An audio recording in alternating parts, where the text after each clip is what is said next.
Welcome to The Mountain Gardener with your host, Ken Lane. Gardening can be challenging, but with Ken's tips, tricks, and local advice, you'll reap huge rewards.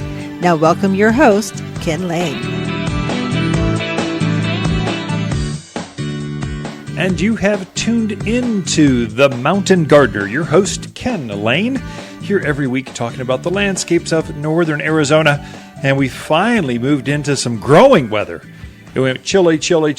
Finally, we got a week or two of warm weather, and everything is coming alive. My mimosa trees, or silk tassel tree. This is a drought-hardy, tough tree. Has these pink blooms over the top.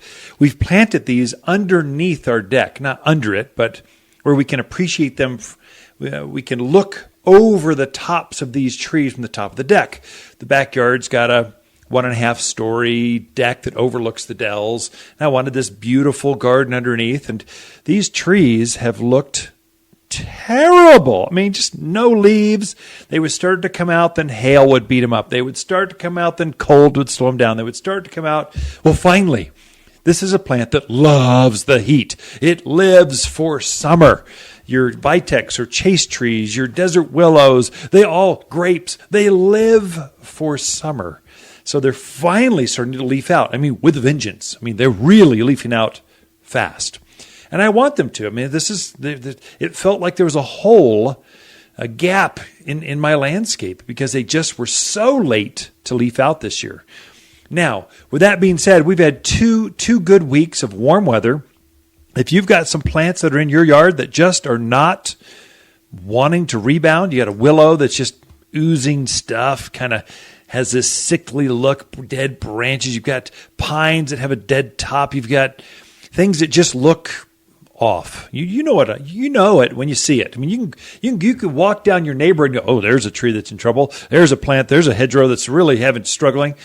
You really got to take a close look at that right away because they should be actively growing. I mean, fast. This kind of weather, the soil is finally warm. A lot of these plants wait, not when the daytime temperature is warm. They don't care about that. They want their roots to be warm, and that's the signal to wake up and go. Well, their roots have been cold through really all of May. Normally, they're warming up in May, so they start to erupt and wake up in the month of May. Well, not this year. This year it's the June. We're a month off. We're 3-4 weeks delayed in our season, which is, I guess, unusual, but it's the mountains of Arizona. This is the normal spring season. You just never know what it's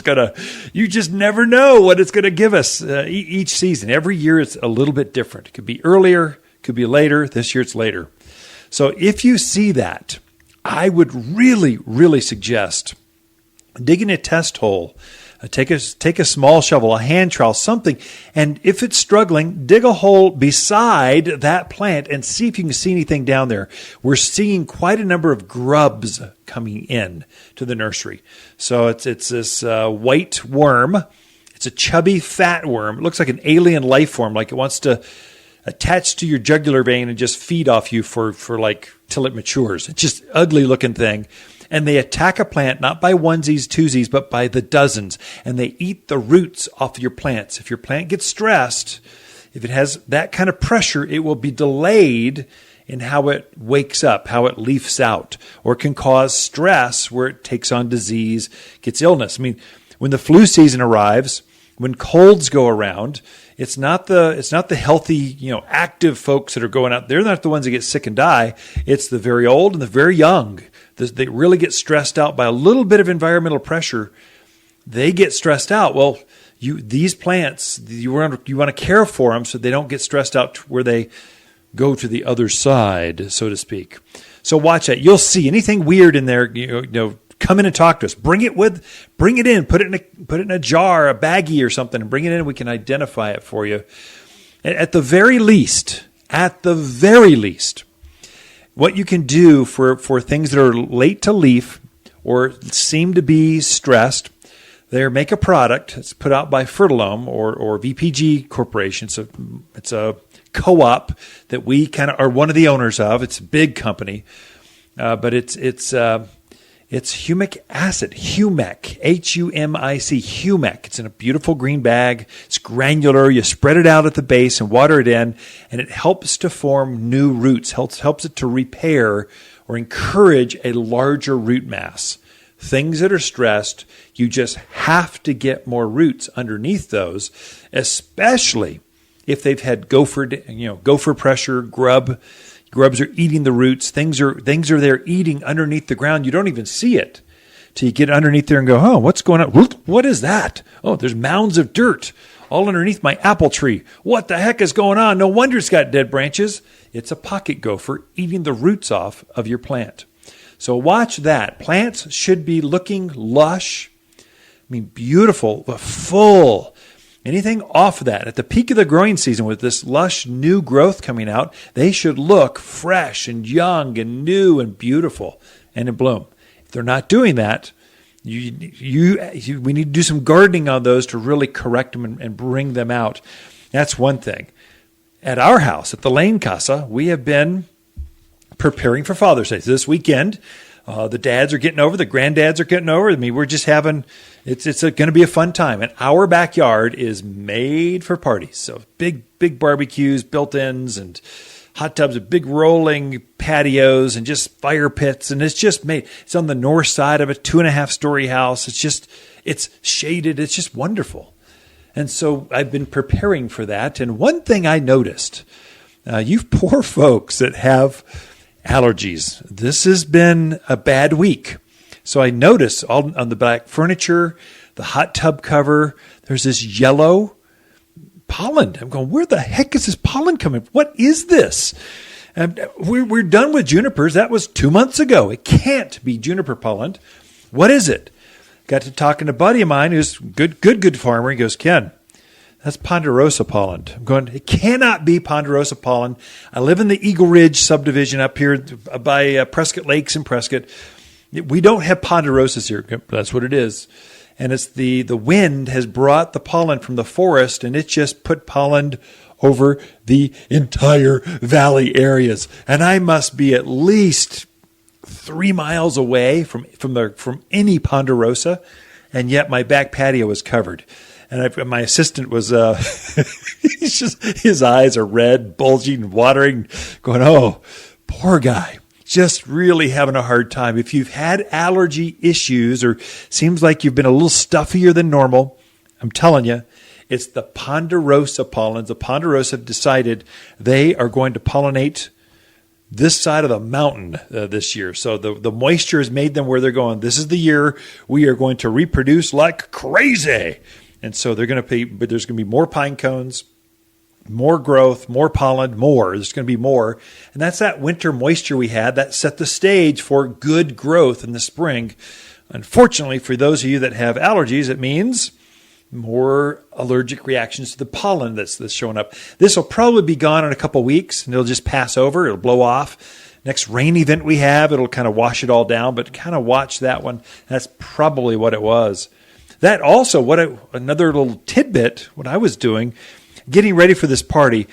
If you've got a backyard barbecue party, outdoor event, a wedding, whatever, friends are gathering, you're going to sip tea and watch a sunset. One mosquito, one fly destroys the entire evening.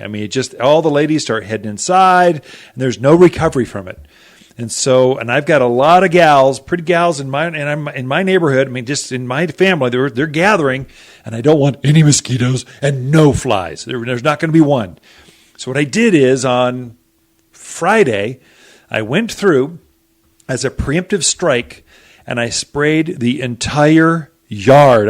Every nook and cranny, every space, every shadowed, every cool area where bugs might hang out. I went out and I sprayed it with multi-purpose insect spray. I used an entire bottle. Front yard, backyard, I want no flies or mosquitoes left.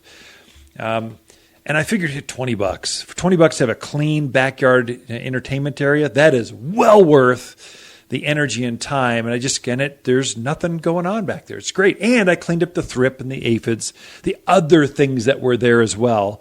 So that's one little tidbit. If you want to get ready, if you've got a major event, just clean it up. before things get there. Before the people get there, a couple days prior, kill off the mosquitoes and the insects. There you go. Be right back with Lisa Waters Lane with your garden questions. You've been listening to The Mountain Gardener with Ken Lane, owner of Waters Garden Center in Prescott. Join him every week for timely garden advice right for the gardens.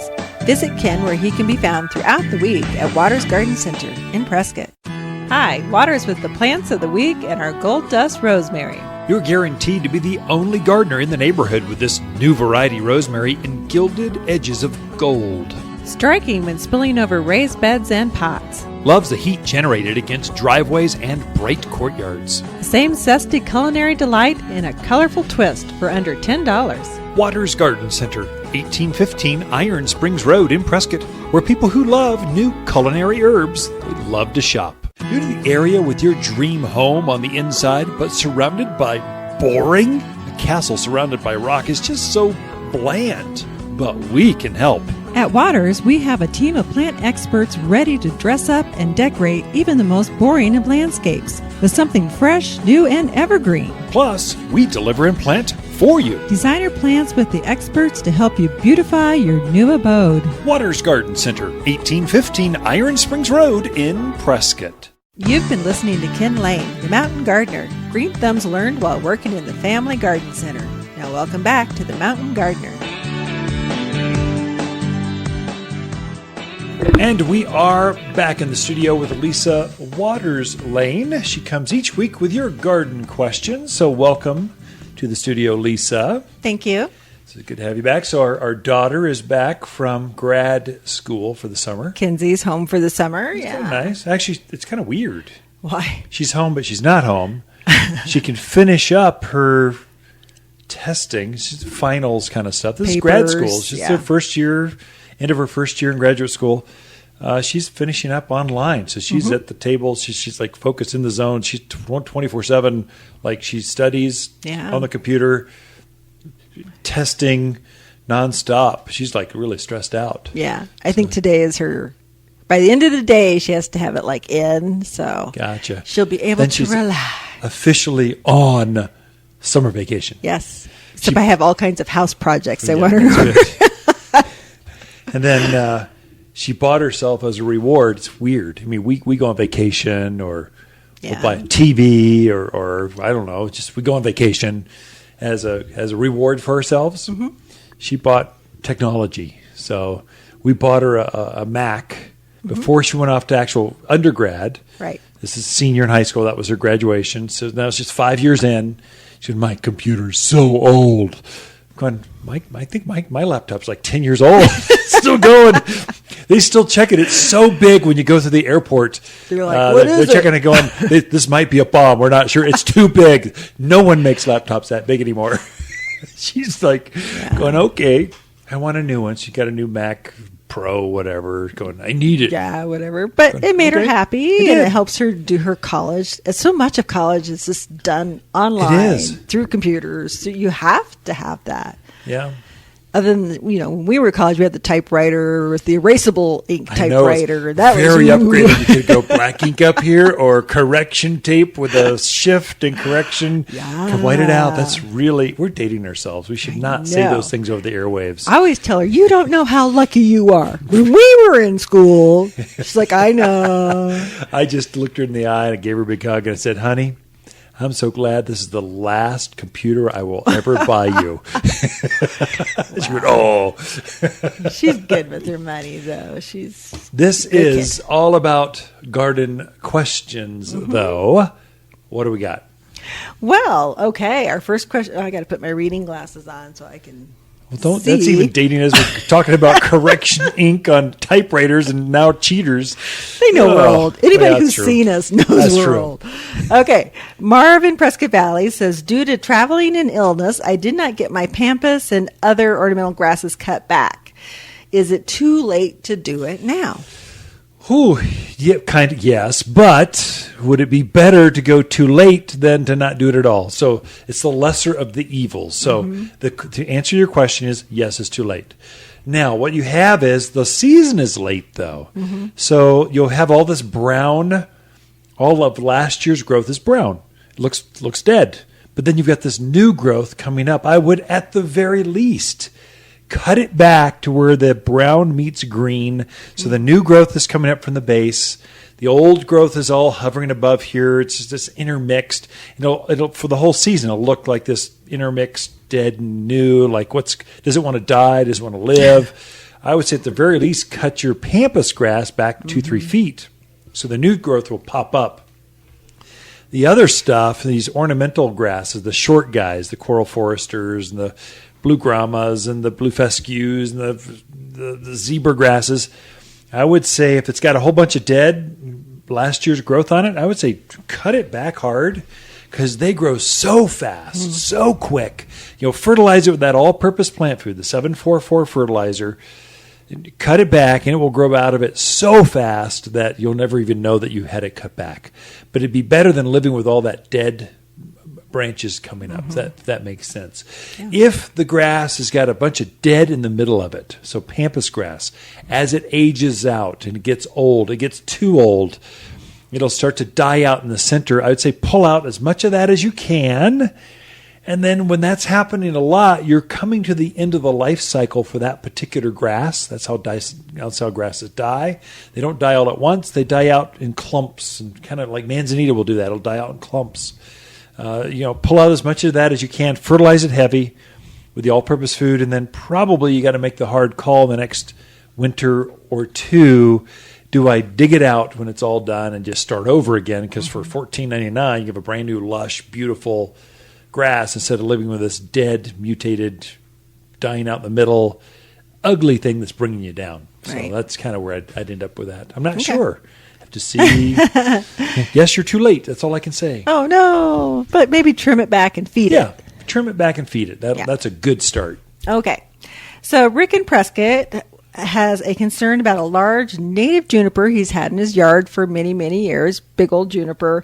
This year, on one side, it started to brown out. Oh, no. Okay. So he has been watering it, gave it extra water, all that kind of stuff, but it's still continuing. He wants to know, is there something to do, or is it done?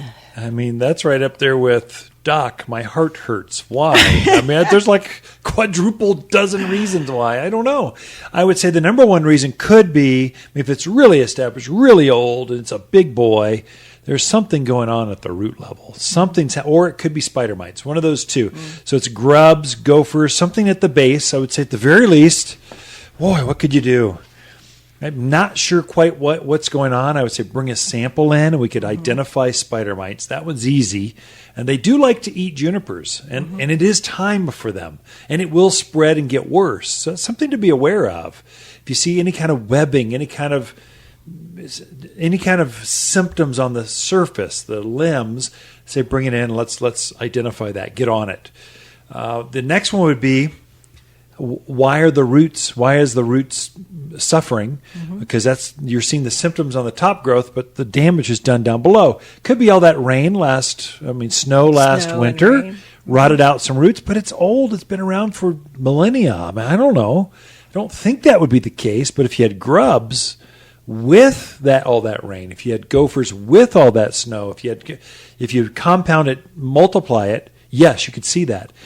The only way you can really get past that is dig a hole, test it, see what's down there, and then at the very least, fertilize with the all-purpose food again. We got a theme going.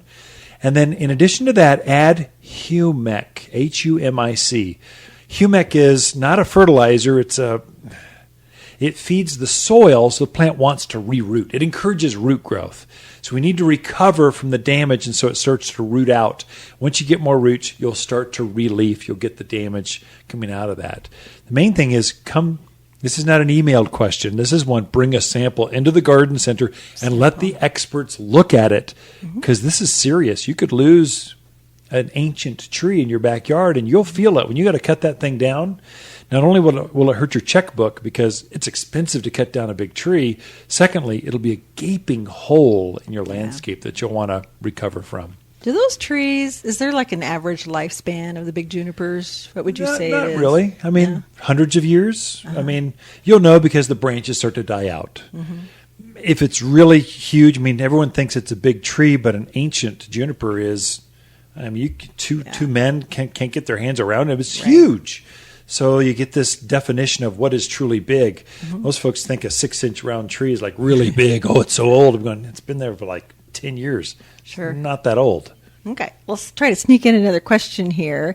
Candace heard you talking about Blossom Set. She wants to know, can you use it on other vegetables besides just tomatoes? Yeah. And if you could give a brief, how does it work?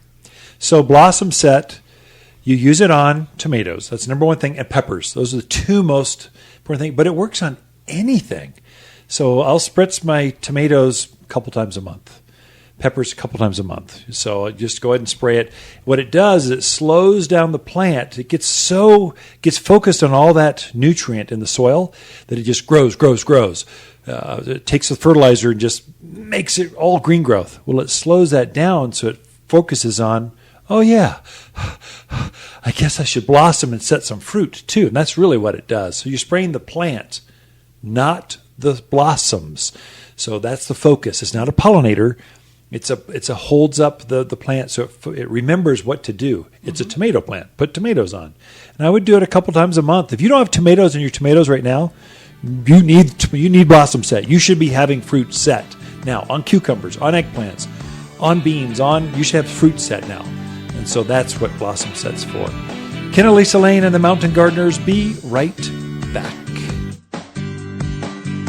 You're listening to Ken Lane, a.k.a. the Mountain Gardener. Ken can be found throughout the week in Prescott at Waters Garden Center. Listen each week as he answers timely garden questions unique to mountain gardens. Hi, Lisa here with the plants of the week and our dwarf blue plumbago. If you can't grow blue plumbago, it's time to move to the city. This perennial ground cover is quick to spread and puts up with a lot of abuse from dry soil to neglect. The peacock blue flowers are held wide and very prominent against the small bronzy green foliage. Grows in any kind of garden, all for $11. Waters Garden Center, 1815 Iron Springs Road in Prescott, where people who love easy perennials, they love to shop.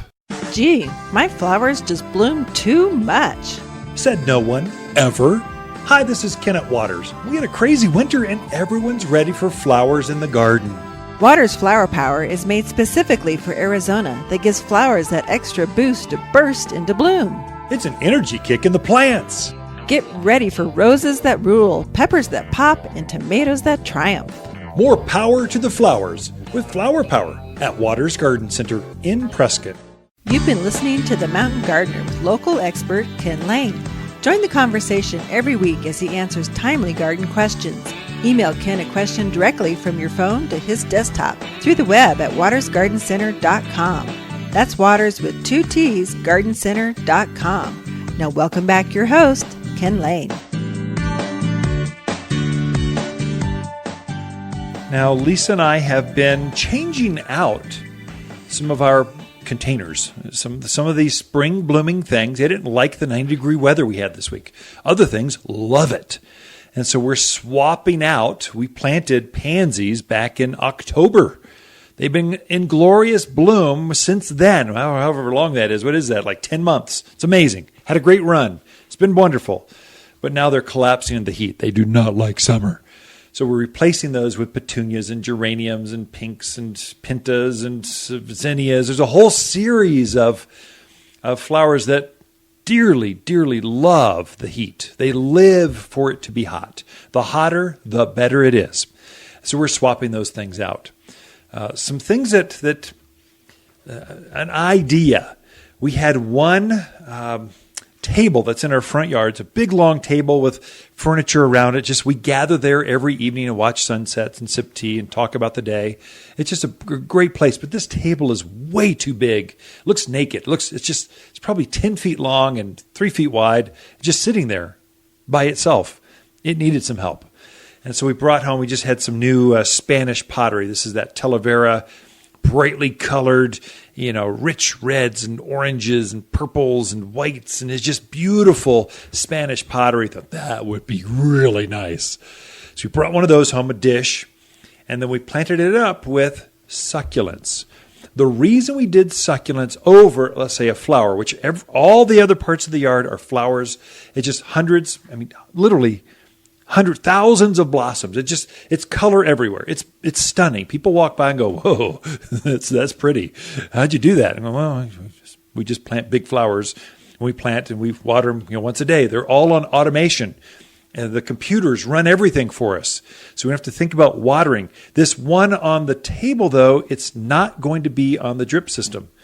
We're going to water it by hand. So I needed things that were crazy tough, that can go, if we forget, it can still live and keep going. And succulents fit the bill for that. They're really good at taking on that smaller bowl and reflective heat, and you can still miss a watering and have it do well. Now, when we go on vacation, I'll take that pot and I'll pick it up and I'll take it underneath the overhang or someplace where it's a little more protected. We'll water it really well and then forget about it. And a week later, it'll still be thriving, looking great. We'll take it back out, put it back on the table where we can water it, I don't know, a couple times a week, and all's good. So we'll probably water it with a watering can. There's some ideas for you that those succulents are kind of like cactus without thorns. There's a whole series of them, from chicks and hen, which your grandparents are made famous, to there's a whole series of new ones out that are just fun. Chartreuse and burgundies and oxbloods and blues, and there's all kinds of colors of foliage, and the flowers are fluorescent. Fluorescent pinks and yellows and whites. They just glow. The sedums are really good. They don't get too big. They stay pretty small, so they're great for containers on that table that you just can't get flowers to grow on it because it's just too hot. The sedums really work out well, and that's what we've done in our own, and they'll trail over and just look really good. Another one at the front edge, we'll plant some sedums at the front edge of those raised beds. So we're on a classic mountain slope. They dug into the hillside to put our house in. It's a 2-story thing. From the top of the house where the driveway is, you walk straight in, and then there's a basement area. So that's our yard. The yard is that way, very steep. Very like 30% slope. It's crazy. So what we did is we just created different raised beds, stair-stepped all the way down the property. There's dozens of them, from the front yard to the backyard. And then there's ponds interworked with it, and it's glorious. It's pretty. But it's unusual in that there's so many retaining blocks that hold back the soil and create these gardens. With the front edge, you can have too many retaining blocks. It looks too sterile. So at the front edge, we plant plants that flow over, and one that does that really well is creeping or ground cover rosemary. We've got several of those at the front edge, and they only get 6 inches tall, but then they spread out. You can still use it in the kitchen. You can still use it for culinary use. Rosemary, like a classic rosemary. It smells of rosemary. It's evergreen like rosemary. It blooms blue like a rosemary, but it just stays really low. Most folks are familiar with that shrub, but the front edge, I just wanted to soften that up. A shrub would look funny on the front edge of a tall raised bed, but things that flow over look fabulous. Some of those are so tough they can almost go on their own once established. They're that tough. Sedums would be another one. I mentioned that for our small bowl on the front table, but that also, I planted several of those because they get long tendrils. They'll flow down. They only get maybe 3 inches tall. Then they'll send off 3-foot tendrils that just flow over and spill out. They're kind of like a ground cover. And they intermix well with the rosemary. So we have the front edge of this just kind of overflowing with different things. We'll plop flowers in between where there's drip systems. So it's just kind of, you're into the gardening season. It's just really easy to make things grow, especially things that love the heat. And there's a couple ideas for you. We have a whole lot more right after this. Be right back. The Mountain Gardener, your source for timely garden advice right for higher elevations. Guaranteed to make a difference in your yard this season. Hi, Waters with the plants of the week and our gold dust rosemary. You're guaranteed to be the only gardener in the neighborhood with this new variety rosemary in gilded edges of gold. Striking when spilling over raised beds and pots. Loves the heat generated against driveways and bright courtyards. The same zesty culinary delight in a colorful twist for under $10. Waters Garden Center, 1815 Iron Springs Road in Prescott, where people who love new culinary herbs, they love to shop. In a new place, it's difficult to know who to trust, how to get help at the house, and which nursery will simply do what they say they'll do. At Waters Garden Center, we're here to help, in the landscape at least. Our team of plant ambassadors know your neighborhood, the plants that add color, increase privacy, and add fragrance and beauty. And we can show you exactly how to plant locally, or we have teams to do all the work for you.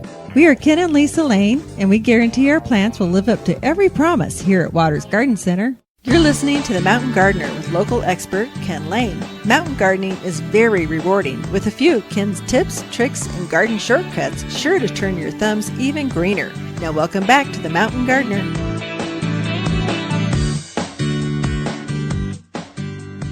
And we are back with Lisa Waters Lane in the studio. She comes in and just shares her thoughts, garden opinions, and whatever else she has on her top of mind. Welcome, Lisa. Thank you.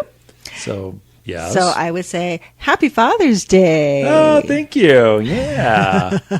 So we have 2 of our 4 kids and our daughter-in-law and our grandkids for Father's Day. So that's pretty cool. It is cool. Very and cool. My dad was there, Yeah. Mom and Dad. And so we're like last year, which is me and you. Yeah.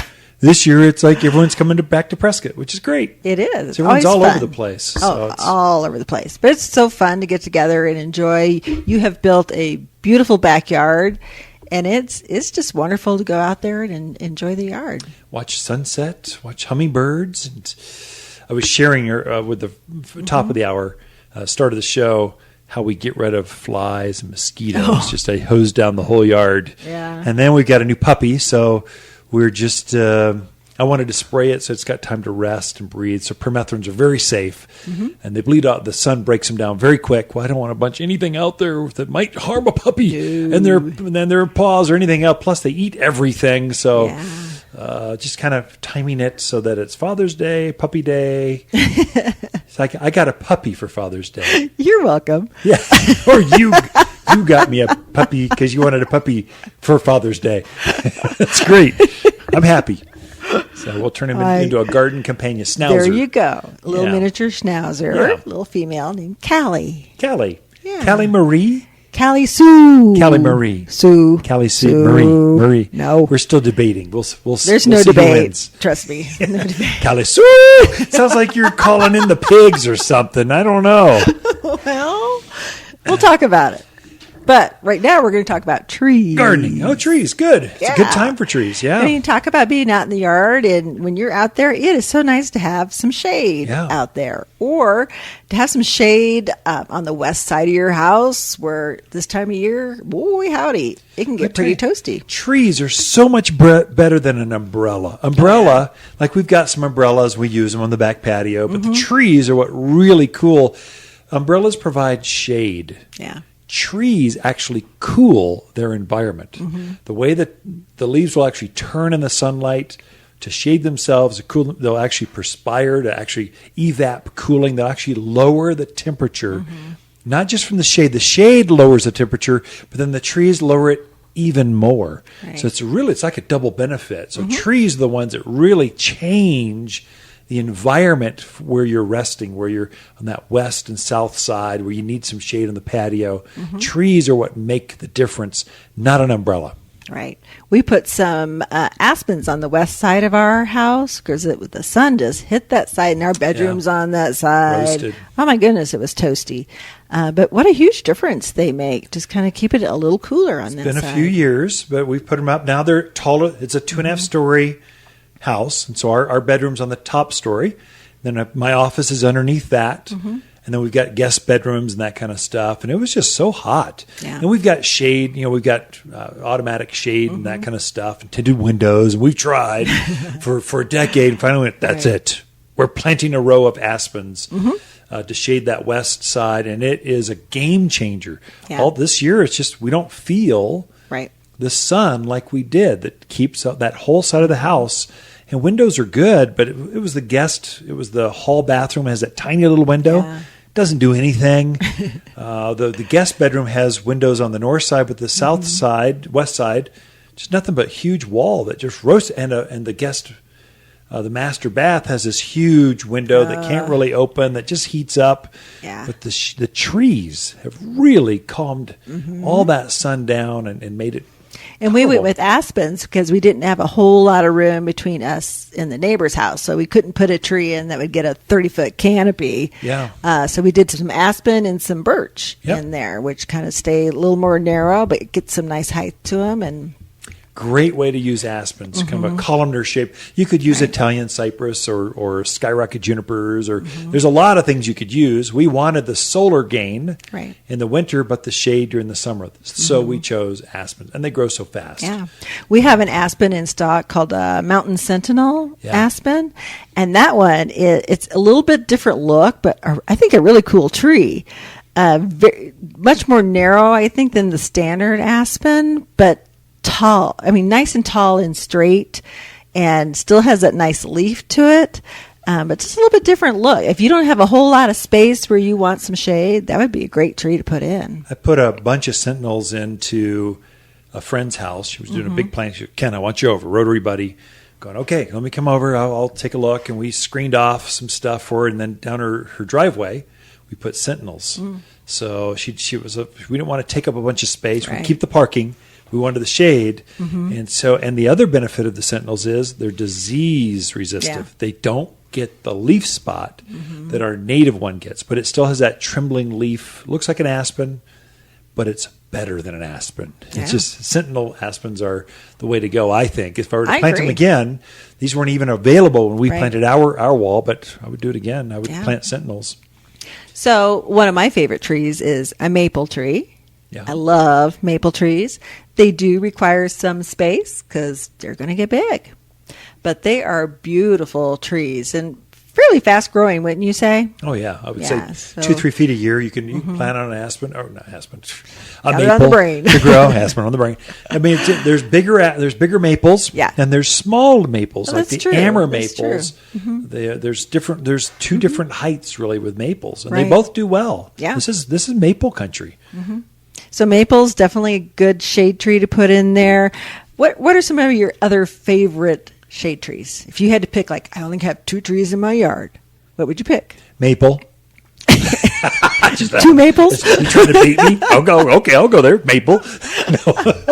No. Purple robe locust. That's the one that's had this beautiful wisteria kind of flower. It's been in bloom. Yeah. Now it's just this big, nice shade, fast growing, small leaves. So it's very easy cleanup. They just blow away. Very low mess. Doesn't put a bean or anything on. Yeah. I would say Bradford pear around the courthouse, around Prescott. Those smaller trees, they've been in bloom with white. And then they've got this very glossy green leaf up to about 25 feet tall.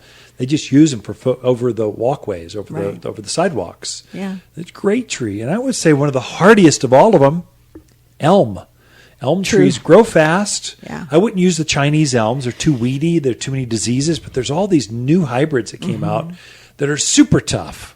They don't get the bugs and the slime flux like our natives do, but they adapt. They grow like our natives do. Right. Great form, fast growing.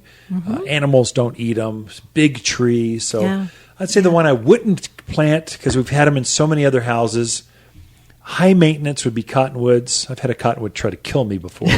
Big they're soft branched, so they get up really big, Yeah. and then the winds break them, and then they fall off. And Right. if you're underneath those in a windstorm, Not good. be really aware. Willows, very short lived. Kind of messy trees. Too. Messy tree. They're always dropping stuff. I wouldn't do those. I'd rather see a sycamore Yeah. than I would a cottonwood or a willow. So as far as fast growing, big canopy. Right. Sycamores are great trees, but don't put them in a small yard. Oh, no, But if they you're trying to take fill some some space, nice And I would tree. say sycamores, don't put them where you've got a bunch of rock, because they're always dropping those little seed pods. Or Yeah. Big leaves are harder to clean up. But in the back lot, for big properties, they're super tremendous. Big ranch properties, Yeah. they're tremendous plants. Sure. Some of my favorites are the crab apples. I Oh. love the prairie fire crab apple. It's just such a pretty tree. Beautiful blossoms in the spring, and then it kind of has that reddish green leaf to it. Beautiful fall color. So trees. Good time to plant trees. So Lisa's talking trees. Shade trees is a good time. You can plant shade trees, and if you can't plant them yourself, we've got planting crews that can do it for you. Come visit Lisa and the team here at Waters Gardens. And I'll be right back with more on The Mountain Gardener. for more tips, tricks, and garden shortcuts through Ken's website. Podcast the show, read his weekly garden column, or follow him on Facebook and Instagram at watersgardencenter.com. That's Waters with 2 T's, gardencenter.com. New to the area with your dream home on the inside, but surrounded by boring? A castle surrounded by rock is just so bland, but we can help. At Waters, we have a team of plant experts ready to dress up and decorate even the most boring of landscapes with something fresh, new, and evergreen. Plus, we deliver and plant for you. Designer plants with the experts to help you beautify your new abode. Waters Garden Center, 1815 Iron Springs Road in Prescott. Hi, Lisa here with the plants of the week and our dwarf blue plumbago. If you can't grow blue plumbago, it's time to move to the city. This perennial ground cover is quick to spread and puts up with a lot of abuse, from dry soil to neglect. The peacock blue flowers are held wide and very prominent against the small bronzy green foliage. Grows in any kind of garden, all for $11. Waters Garden Center, 1815 Iron Springs Road in Prescott, where people who love easy perennials, they love to shop. Welcome to the Mountain Gardener with Ken Lane.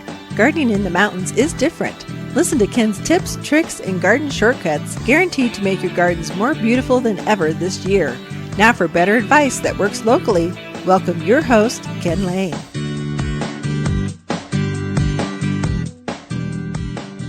Now, just before Lisa came in the studio, I was talking about the heat-loving sedums, rosemaries, a table that seems to kill off everything that blooms, but you're planting it with sedums, using bright-colored pots. So the container that you use can actually carry that plant. It's so bright, you kind of go, wow, everything looks good in it. And then planting those up with sedums, and then it gives you some mistake factors. They're easier, they can go longer without watering. Another insider tip that I really should have brought up, kind of what I'm doing with everything I plant right now. So I'm transitioning. The backyard is all xeriscape, native, drought hardy. They have to care for themselves. I have a drip system back there, but it runs very infrequently. And then a lot of my plants I'm transitioning or I'm training to go with no water. So I'm getting them established by hose. I'm not putting them in the drip system. I'm going to get them established with just hand watering, and then they'll have to go on their own. And while I'm planting those, this is sedums and bear grass and agaves, cacti. There's all kinds of Apache plumes. There's all kinds of native xeriscape kind of plants that we've got at the nursery that really adapt well, and once they're established can go completely on their own. Elaeagnus, a wild, just a native evergreen shrub that grows about head high. It has the sweetest fragrance to the flower. It's a great one. Once you get established, just a year, water it for a year, and then let it go by itself. It's a great plant if you're going to go native. Way better. That's, let's say, red tip photinia, some of these others that are head-high hedges that are way more maintenance. Anyway, what I'm doing is I'm planting those, and as I plant them, I'm sprinkling at the bottom of every hole, whether it's a container on the front table with some sedums in it, or a native plant in the back, or just a new lilac, whatever it is. I'm digging that hole out. I'm screening out the rocks, debris, things that are down there. I want just nothing but soil, finer particles.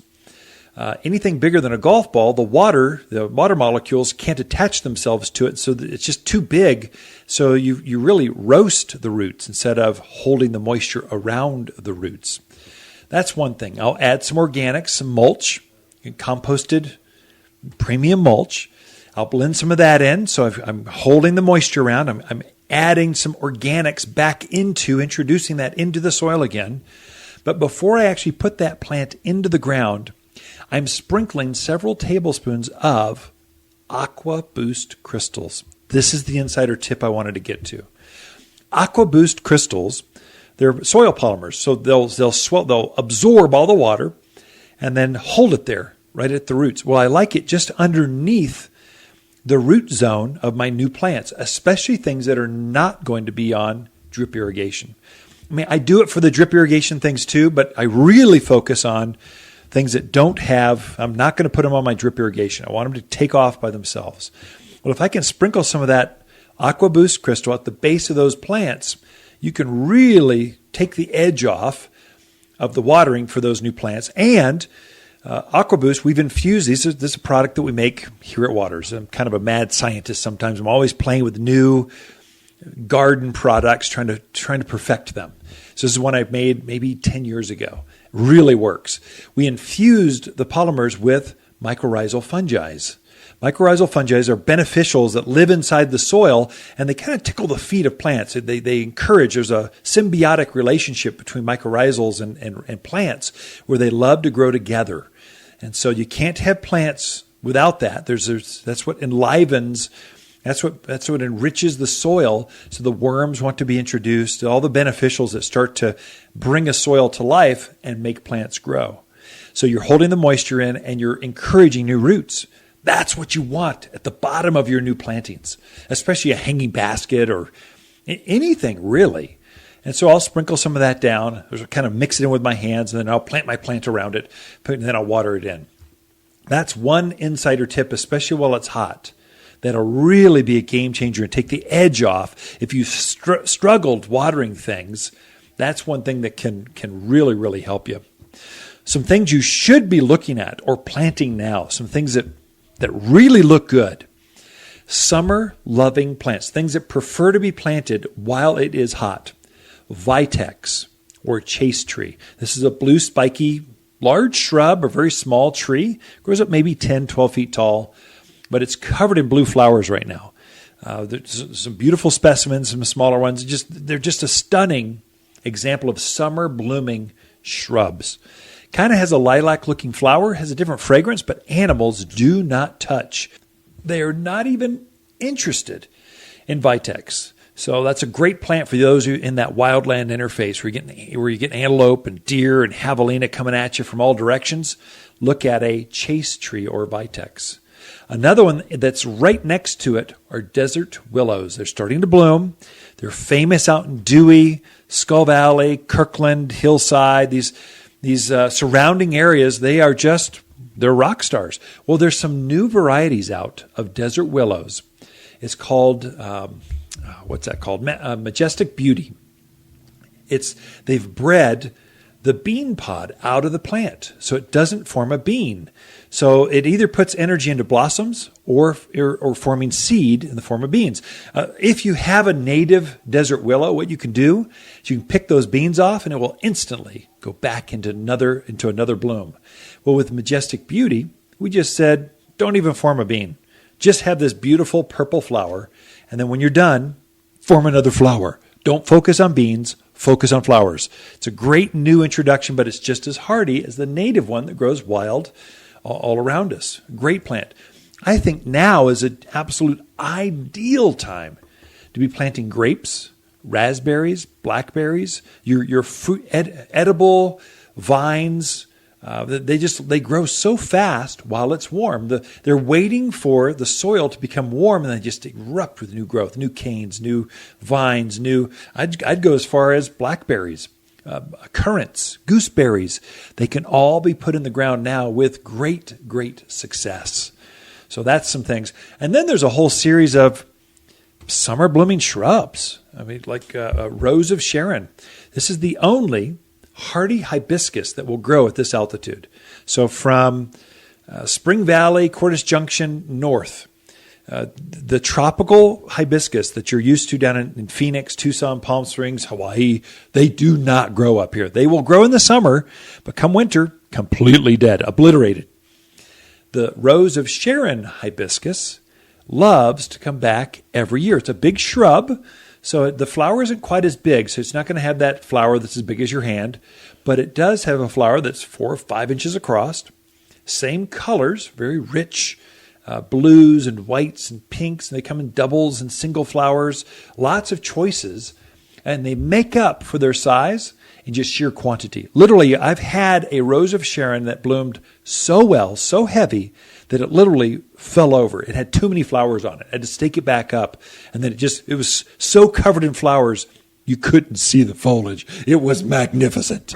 It was really great. Then there's a whole series of butterfly bush. You're seeing a lot of butterfly bushes coming in right now. So the garden centers, we're stocking up. And so, and there's so many more choices than the traditional, your grandparents grew this dark night butterfly bush. This thing grew 10, 12, 15 feet tall. It was ridiculous. Way too big for most yards. And then it's equally as wide, the big vase-shaped thing. It was ginormous. I mean, dogs, small children, they've been lost in butterfly bush, the dark night variety. Well, we've got new varieties out that are more than just that dark purple. We've got reds and whites, and yellows and pinks and light blues and dark blues and purples. And we figured out how to dwarf them. So there's some that only get up head high. No more going up to the eaves of the house and then beyond. It just stays short. Much easier to care for. We've got a blue buzz, what's it called? Buzz buddleia. It's a ground cover.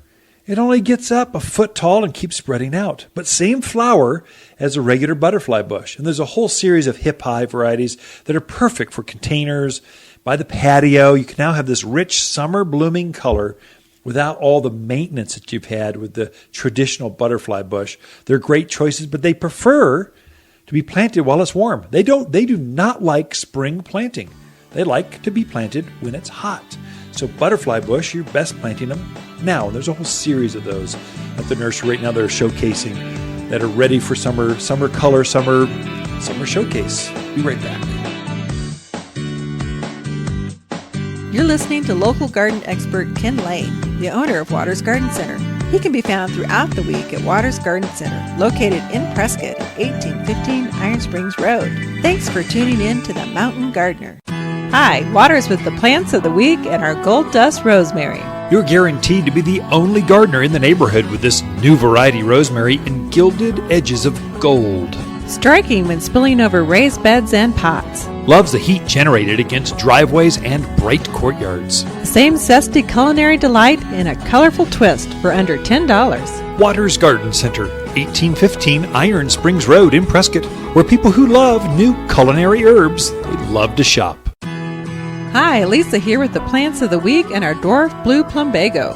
If you can't grow blue plumbago, it's time to move to the city. This perennial ground cover is quick to spread and puts up with a lot of abuse from dry soil to neglect. The peacock blue flowers are held wide and very prominent against the small bronzy green foliage. Grows in any kind of garden, all for $11. Waters Garden Center, 1815 Iron Springs Road in Prescott, where people who love easy perennials, they love to shop. You've tuned in to The Mountain Gardener with local garden expert Ken Lane.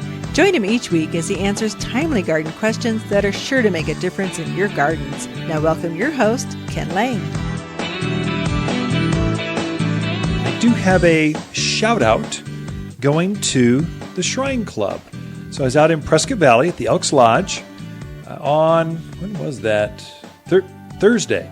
And so went out there and had dinner with the madams and the guys, and we just had a good time. I spoke about the history of Waters Garden Center, where we've come, and brought a few new plants that I guaranteed they had never seen before. So thank you for your hospitality. Thank you for dinner and being so gracious to us. It was fun. I'd come back out and speak, garden to the Shrine Club any time. So thanks for having us. Lisa and I, we both went. It was kind of fun. One thing to watch, when you're watering, you really, the biggest mistake I find folks have, especially containers, raised beds, new plantings, they buy this little tiny hose attachment. They go out and they water things, and the water flow is so restricted that it takes forever to water any amount of water. And so they sprinkle it. It looks moist, but they really didn't water the plant. Here's what Lisa and I do for our own gardens. We don't have a hose attachment on the end of the hose.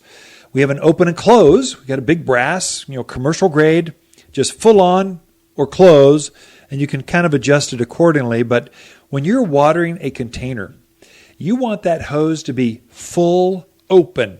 You want to water that container until you see water coming out the bottom.